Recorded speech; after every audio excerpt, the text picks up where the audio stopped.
আসসালামু আলাইকুম এভরিওয়ান। আজকে আমরা কেমিস্ট্রি সেকেন্ড পেপার চ্যাপ্টার 1 পরিবেশ রসায়নের অ্যাসিড ক্ষার মতবাদ নিয়ে একটু কথা বলতে যাচ্ছি। তো অ্যাসিড ক্ষার মতবাদ আমাদের পরিবেশ রসায়ন চ্যাপ্টারে 3টি মতবাদ নিয়ে কথা বলা হয়েছে।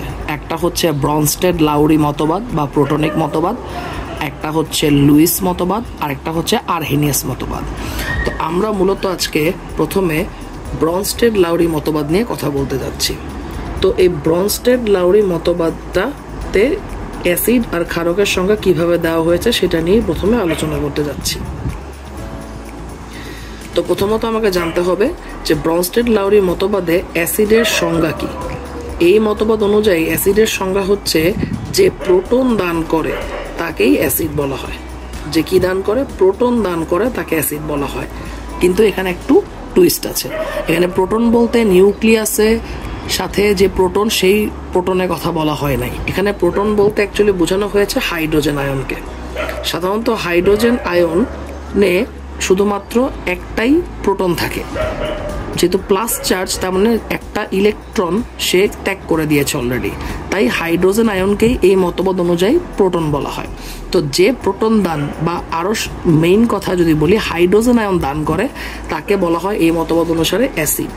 আর বেজ বা ক্ষারের সংজ্ঞা হচ্ছে যে হচ্ছে প্রোটন মানে হাইড্রোজেন আয়ন গ্রহণ করে।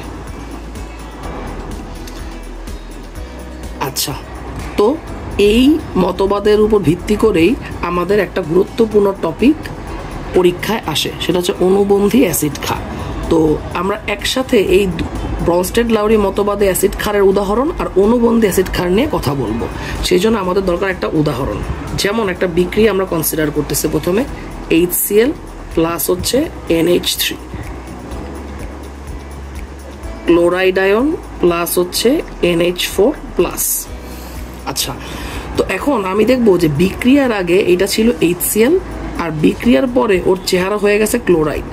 তার মানে নিশ্চয়ই সে হাইড্রোজেন আয়ন কি করেছে? দান করেছে। দান করেই তো ক্লোরাইড আয়নে পরিণত হয়েছে। তো যে হাইড্রোজেন আয়ন দান করে মানে প্রোটন দান করে এই মতবাদ অনুসারে তাকেই আমরা বলবো অ্যাসিড। তার মানে এই মতবাদ অনুসারে HCl হচ্ছে অ্যাসিড। অন্যদিকে NH3 মানে অ্যামোনিয়া, যে কিনা NH4 প্লাসে পরিণত হয়েছে, অর্থাৎ একটা H প্লাস বৃদ্ধি পেয়েছে। তার মানে নিশ্চয়ই HCl যে প্রোটন দান করেছে NH3 সেই প্রোটনটা গ্রহণ করেছে। তাহলে এই মতবাদ অনুসারে অ্যামোনিয়াকে আমরা বলতে পারি বেস বা ক্ষার। এখন কোশ্চেন হচ্ছে অনুবন্ধী অ্যাসিড ক্ষার তাহলে কি? তো খুবই সিম্পল। একটা অ্যাসিড প্রোটন দান করার ফলে যেই মূলকে পরিণত হবে তাকে বলা হবে হচ্ছে ওই অ্যাসিডের অনুবন্ধী ক্ষারক। তার মানে এখানে ক্লোরাইড আয়নকে আমি বলবো হচ্ছে HCl এর অনুবন্ধী ক্ষারক। আচ্ছা, তো এখন একটা প্রশ্ন আসতে পারে যে এটা ক্ষারক কিভাবে হইল? আচ্ছা, তো খুবই সিম্পল। ক্লোরাইড আয়নের মধ্যে কি কোনো প্রোটন মানে হাইড্রোজেন প্লাস আছে? নাই। তার মানে সেটা দান করার ক্যাপাবিলিটি ওর মধ্যে নাই, তাহলে ও কখনোই অ্যাসিড হইতে পারবে না।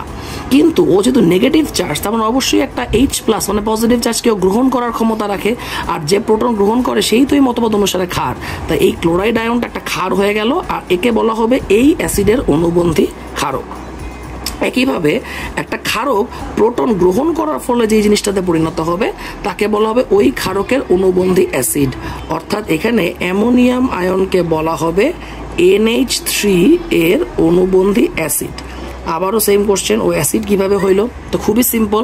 মাত্রই ও একটা পজিটিভ চার্জ গ্রহণ করে H প্লাস গ্রহণ করে NH4 প্লাসে পরিণত হয়েছে। এখন আমি যদি ওকে আরেকটা H প্লাস দিয়ে ওকে গ্রহণ করতে চাবে, অবশ্যই না, কারণ পজিটিভ তো পজিটিভকে গ্রহণ করতে চাবে না, বরং বিকর্ষণ করবে। কিন্তু মাত্র গ্রহণ করা H প্লাস আয়নটাও চাইলে কি করতে পারবে? দান করে দিতে পারবে। আর এই মতবাদে যে প্রোটন দান করে তাকেই আমরা অ্যাসিড বলতেছি। তো NH4 প্লাস হবে এই ক্ষারকের অনুবন্ধী অ্যাসিড। তো এই টপিকটা MCQর জন্য তো গুরুত্বপূর্ণ, বাট রিসেন্ট টাইমে CQতে গ নম্বরেও কিন্তু দেখা যাচ্ছে। তো একটু ভালোভাবে প্র্যাকটিস করতে হবে। আমরা কিছু MCQ ট্রাই করব এখন। এইবার আমরা অনুবন্ধী অ্যাসিড ক্ষার রিলেটেড 3টি MCQ নিয়ে কথা বলবো। ওকে, একটাতে কোশ্চেন করা হয়েছে যে এই যে জটিল আয়নটা দেখতে পাচ্ছি আমরা, এর অনুবন্ধী ক্ষারক কোনটা, আর এইটার অনুবন্ধী অ্যাসিড কোনটা, আর নিচের কোনটি উভধর্মী। তো প্রথমে আমি সেকেন্ডটা দিয়ে করতে চাচ্ছি, এটা একটু তুলনামূলক সহজ তাই। তো হাইড্রোক্সিল আয়নের অনুবন্ধী অ্যাসিড কোনটা? তো যেহেতু হাইড্রোক্সিল আয়নের অনুবন্ধী অ্যাসিড চাওয়া হয়েছে, তার মানে অবশ্যই ও নিজে একটা কি, ও নিজে একটা ক্ষারক। কারণ আমরা আগের ভিডিওতে জেনেছি অ্যাসিডের হয় অনুবন্ধী ক্ষারক আর ক্ষারকের হয় অনুবন্ধী অ্যাসিড। তাহলে যেহেতু ও একটা ক্ষারক, ক্ষারকের ধর্ম কি? প্রোটনিক মতবাদ অনুসারে, প্রোটনিক মতবাদ অনুসারে ক্ষারকের ধর্ম হচ্ছে প্রোটন গ্রহণ করা। তাহলে OH মাইনাস ও যদি প্রোটন গ্রহণ করে তাহলে ও কি হয়ে যাবে? H2 হয়ে যাবে না? তাহলে অবশ্যই হাইড্রোক্সিল আয়নের অনুবন্ধী অ্যাসিড হচ্ছে কি? পানি। আচ্ছা, এবার আসি নিচের কোনটি উভধর্মী? উভধর্মী মানে কি? উভধর্মী মানে হচ্ছে যে অ্যাসিডেরও হিসেবেও কাজ করবে, যে ক্ষারক হিসেবেও কাজ করবে। ওকে, মানে যার মধ্যে উভয় বৈশিষ্ট্য বিদ্যমান। তাইলে আমি যদি সালফেট আয়নের কথা চিন্তা করি, প্রথমে সালফেট আয়ন যদি হাইড্রোজেন আয়ন গ্রহণ করে তাহলে সে কিসে পরিণত হবে? HSO4 minus বাইসালফেটে। কারণ H যেহেতু নেগেটিভ চার্জ, তাই পজিটিভ চার্জকে সে অবশ্যই গ্রহণ করবে। আর এখানে একটা চার্জ কি হয়ে গেল? কমে গেল। ওকে ফাইন, তার মানে ও যেহেতু H+ গ্রহণ করতেছে তাহলে ও হচ্ছে একটা কি? ক্ষারক। কিন্তু এবার কোশ্চেন হচ্ছে ও H+ দান করতে পারবে কিনা? ভাই, ওর মধ্যে তো H+ আয়নটা নাই, তাহলে কেমনে দান করবে? তার মানে ও কখনোই উভধর্মী হইতে পারবে না। যদি লাস্ট অপশন দিকে তাকাই, হাইড্রোনিয়াম আয়ন H3O+, সেম, ও চাইলে একটা হাইড্রোজেন দান করতে পারবে। তাইলে দান করার পর সে কিসে পরিণত হয়ে যাবে? একটা হাইড্রোজেন কমে গেল আর প্লাস চার্জও কমে গেল, হয়ে গেল H2। তার মানে ও একটা অ্যাসিডের কাজ করতেছে। কিন্তু ওকে H+ গ্রহণ করতে পারবে? একটা পজিটিভ চার্জকে আর একটা পজিটিভ চার্জকে গ্রহণ করতে পারবে? পারবে না। তার মানে ও কিন্তু উভধর্মী হইতে পারলো না। H2SO4 এ আসি, হাইড্রোজেন আছে, তার মানে অবশ্যই প্রোটন দান করতে পারবে। সে দান করার পর হবে HSO4 মাইনাস। ওকে, এবার যদি গ্রহণ করে, গ্রহণ করলেও কি হয়ে যাবে? ও H3SO4+ হয়ে যাবে। এবার H3SO4+ বলে কি কোনো মূলকের এক্সিস্টেন্স আছে? নাই কিন্তু। তাহলে H2SO4ও কিন্তু উভধর্মী হইতে পারলো না।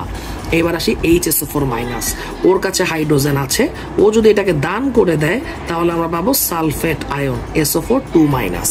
আর ও যদি একটা গ্রহণ করতে চায়, যেহেতু নেগেটিভ চার্জ, তাহলে অবশ্যই H+কে গ্রহণও করতে পারবে। গ্রহণ করার পর কি হয়ে যাবে? H2SO4 হয়ে যাবে। তার মানে ও অ্যাসিডেরও কাজ করতেছে, ক্ষারকেরও কাজ করতেছে। তাহলে এইটাই হচ্ছে আমাদের কি? উভধর্মী। এইবার আমরা প্রথম MCQটা নিয়ে কথা বলি। এইটা একটু যেহেতু জটিল আয়ন, তারা একটু জটিল আপনার কাছে লাগতে পারে, বাট আমি খুবই সহজ করার চেষ্টা করতেছি। এখানে কোশ্চেন করা হয়েছে এই জটিল আয়নের অনুবন্ধী ক্ষারক কোনটা? যেহেতু অনুবন্ধী ক্ষারক চাওয়া হয়েছে, তারপরে নিশ্চয়ই ও একটা কি? অ্যাসিড। আর অ্যাসিডের ধর্ম প্রোটনিক মতবাদ অনুসারে কি? প্রোটন দান করা। ওকে, এখন কোশ্চেন হচ্ছে এখানে প্রোটনটা আছে কই? প্রোটনটা আছে এই পানির মধ্যে। ওকে, এখানে কয়টা পানির অণু আছে? 6টা। আমি একটা পানির অণুকে যদি বের করে আনলাম, তাহলে পানির অণু আর থাকবে কয়টা? 5টা। ওকে, তাহলে আমি এই 2 আর 3 নম্বর অপশনের দিকে তাকাইতে পারি। এখানেও পানির অণু আছে 5টা, এখানেও পানির অণু আছে 5টা। ওকে, আচ্ছা, বাকি এখানে আছে 4টা, এখানে আছে 6টা, এই দুটাকে আমি আপাতত অ্যাভয়েড করতেছি। ওকে, এবার এই H2O থেকে সে একটা H+ কি করবে? দান করে দিবে। তাহলে যদি H+ দান করে দেয় তাহলে রয়ে যাবে কি? OH- রয়ে যাবে, তাই না? তাহলে দেখেন এখানেও একটা OH রয়ে গেছে, এই যে একটা OH রয়ে গেছে। ওকে, কিন্তু কথা হচ্ছে ও যে H+ দান করলো, তাহলে ওর যে 3+ সেটা কি একটা কমে যাবে না? তাহলে 3+ যদি কমে যায় তাহলে সে কিসে পরিণত হবে? 2+ পরিণত হয়ে যাবে। কিন্তু এখানে কিন্তু 3+ই আছে, তার মানে এইটা ভুল আর এটাই হচ্ছে আমাদের সঠিক অ্যান্সার। তাহলে জটিল আয়নের বেলা আমরা যেটা করতে পারি, আমরা যেহেতু একটা হাইড্রোজেন আয়ন দান করবে, তাহলে একটা পানির অণুকে প্রথমে বের করে আনলাম, সেখান থেকে একটা হাইড্রোজেন ছাড়লাম, তাহলে 5টা পানির অণু আর একটা OH রয়ে গেল। আর H+ দান করার কারণে এখানে 3+ থেকে একটা কমে কত হয়ে গেল? 2+ হয়ে গেল। আশা করি সবাই বুঝতে পেরেছে।